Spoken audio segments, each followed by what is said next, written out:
Good morning students. आज हम करेंगे अकाउंट्स का chapter number 1, financial statement of not for profit organisation.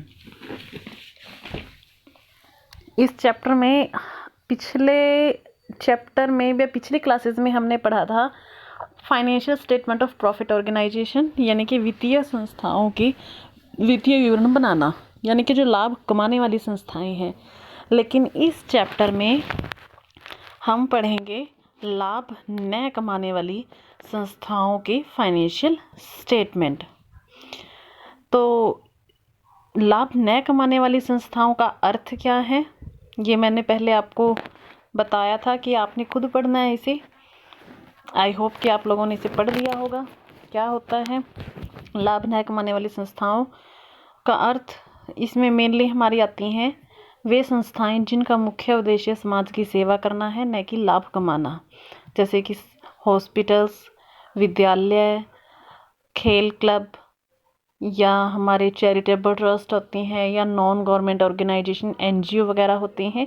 ये सारे हमारे कैसे हैं? नॉट फॉर प्रॉफिट ऑर्गेनाइजेशन है। तो आज हम इनकी विशेषताएं पढ़ेंगे कि इनकी क्या विशेषताएं हैं। सबसे पहले जो लाभ न कमाने वाली संस्थाओं की विशेषता है, मुख्य उद्देश्य है सेवा करना। तो इनका जो मुख्य उद्देश्य है वो है समाज की सेवा करना, ना कि ये लाभ कमाने के लिए स्थापित की जाती हैं। दूसरी विशेषता है प्रारूप। इनका प्रारूप कैसा है? जैसे कि जो व्यवसाय था, पिछले साल हमने पढ़ा है +1 में कि व्यवसाय के कई प्रारूप है, जैसे एकाकी व्यापार, साझेदारी है, कंपनी है, और हमारा जॉइंट वेंचर था। तो और भी बहुत सारे प्रारूप थे। लेकिन जो हमारी नॉट फॉर प्रॉफिट ऑर्गेनाइजेशन है, जिसकी शॉर्ट फॉर्म है एनपीओ, तो इनका प्रारूप कैसा है? इनका प्रारूप है, ये कैसे हैं? चैरिटेबल ट्रस्ट, यानी कि दान करने वाली संस्थाएं, या जिसे हम कहेंगे सोसाइटी। चैरिटेबल ट्रस्ट या सोसाइटी का इनका प्रारूप होता है। इनका जो कोई भी व्यवसायिक है, इनको हम ये नहीं कह सकते ये एकाकी व्यापारी हैं या साझेदारी है, इस तरह का कोई प्रारूप नहीं है। सिर्फ ये क्या होते हैं? चैरिटेबल ट्रस्ट होते हैं।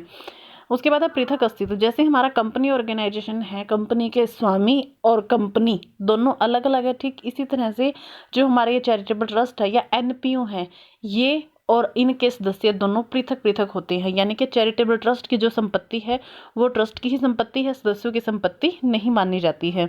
उसके बाद है निर्वाचित सदस्यों द्वारा प्रबंध।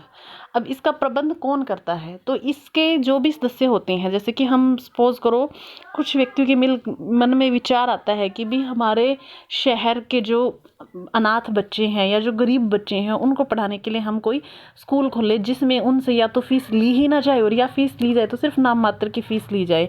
तो कुल 50 लोगों ने के मन में मिलकर ये आइडिया आया, तो उन्होंने स्कूल्स का चलाने का आइडिया सोचा है। तो जो 50 लोग मिलकर इस ट्रस्ट को या इस क्लब को या इस ऑर्गेनाइजेशन को शुरू कर रहे हैं, वो 50 लोग इसके सदस्य हैं। और उन 50 सदस्यों में से ही कुछ 5 लोगों की या 10 लोगों की एक वर्किंग कमेटी बनाई जाती है। जो वर्किंग कमेटी से स्कूल की सारे की मैनेजमेंट करेगी, फंड का मैनेजमेंट करेगी, कितना पैसा आया कितना गया, और सारे डिसीजन ये वर्किंग कमेटी लेती है। तो इस तरह इसका प्रबंध कौन करता है? कार्यकारी समिति द्वारा किया जाता है, जिसका चुनाव सदस्यों द्वारा किया जाता है। उसके बाद आय के साधन क्या हैं? तो इसके आय के साधन है इसके जो सदस्य हैं, क्लब्स के सदस्य 10, 20, 100, 50, 150, 200, 1000, 500 जितने मर्जी हो सकते हैं। तो जो इसके सदस्य हैं, उन सदस्यों से प्रतिवर्ष चंदा लिया जाता है। इस तरह कोई व्यक्ति हैं जो अमीर व्यक्ति हैं, वो लोग इन जैसी संस्थाओं को दान भी देते हैं और सरकार द्वारा गांठ भी दी जाती है। तो ये इनकी आय के मुख्य साधन है। उसके बाद है आधिक्य का सदस्य में बंटवारा नहीं। इन जो भी इनकम होती है उसमें से खर्चे घटाने के बाद जो भी अब बचता है, जैसे हम प्रॉफिट कहते हैं, तो वो सदस्यों के बीच में डिस्ट्रीब्यूट नहीं किया जाता है। पहले तो जैसे हमारा प्रॉफिट जो बचता है प्रॉफिट ऑर्गेनाइजेशन में, हम सदस्यों में डिस्ट्रीब्यूट करते हैं, लेकिन इसमें नहीं किया जाता है। उसके बाद है लेखे।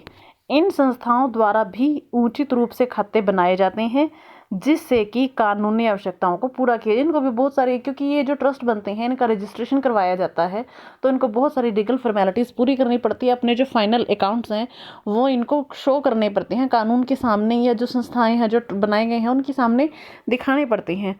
तो उन कानूनी औपचारिकताओं को पूरा करने के लिए इनको अपने अकाउंट्स मेंटेन करने पड़ते हैं। उसके बाद लेखों का प्रारूप कैसा है? तो लेखों का प्रारूप का मतलब है कि ये जो स्टेटमेंट्स बनाते हैं वो किस रूप में होते हैं। जैसे प्रॉफिट ऑर्गेनाइजेशन जो फाइनेंशियल स्टेटमेंट बनाते हैं वो बनाते हैं trading and profit and loss account के रूप में, और बैलेंस शीट। तो इनमें क्या बनता है, इनमें एक तो बनता है हमारा प्राप्तियों में भुगतान खाता जिसे बोलते हैं receipt and payment account, income and expenditure account, और बैलेंस शीट के रूप में बनाए जाते हैं। तो ये 8 इन एनपीओज की मेन कैरेक्टरिस्टिक्स थी। You will have to read it carefully and learn it also. उसके बाद है हमारा लाभ न कमाने के लिए स्थापित और लाभ कमाने के लिए स्थापित संस्था में अंतर क्या है। तो पहला अंतर तो यही है, मुख्य उद्देश्य सेवा करना और इनका मुख्य उद्देश्य क्या है, लाभ अर्जित करना।